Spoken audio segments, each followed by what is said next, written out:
সংবিধান সংস্কার কমিশনকে ৬২ প্রস্তাব, উপরাষ্ট্রপতি, উপপ্রধানমন্ত্রী ও তত্ত্বাবধায়ক চায় বিএনপি।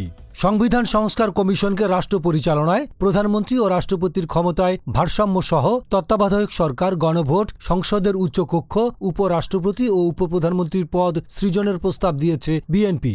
এই প্রস্তাবগুলো সহ সংস্কার কমিশনকে মোট ৬২ প্রস্তাব দিয়েছে দলটি।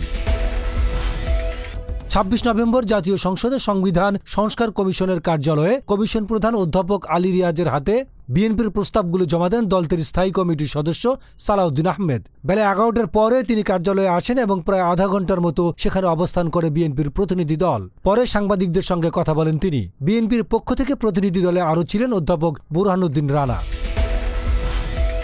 সংবিধান সংস্কার কমিশনের কাছে বিএনপির প্রস্তাবনার কথা তুলে ধরে সালাউদ্দিন আহমেদ বলেন, সংবিধানের প্রস্তাবনা সূচনা থেকে শুরু করে তফসিল পর্যন্ত ৬২টি জায়গায় বিভিন্ন প্রস্তাব সংশোধনী জমা দিয়েছি। কমিটি বিবেচনা করবে বলে আমরা আশা করি। প্রস্তাবনার মূল অংশে বাংলাদেশের রাজনীতির চরিত্র পরিবর্তনের বিধান ১৫তম সংশোধনীর মাধ্যমে আওয়ামী লীগ করেছিল, সেগুলো সহ বিএনপির কিছু নতুন প্রস্তাব দিয়েছে বলে জানান সালাউদ্দিন আহমেদ। তিনি বলেন, প্রস্তাবে বাংলাদেশের জনগণের আকাঙ্ক্ষা এবং জুলাই আগস্ট বিপ্লবের শহীদদের রক্তের অঙ্গীকার ও বাংলাদেশের বর্তমান বাস্তবতা বিবেচনা করে ভবিষ্যতে যাতে সংসদীয় একনায়কতন্ত্র সৃষ্টি না হয় সেগুলো মাথায় রেখে আমাদের প্রস্তাবনা দিয়েছি।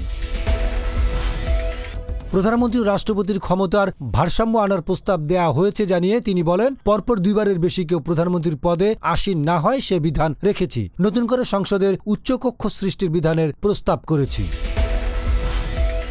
ডেস্ক রিপোর্ট, গণমানুষের আওয়াজ।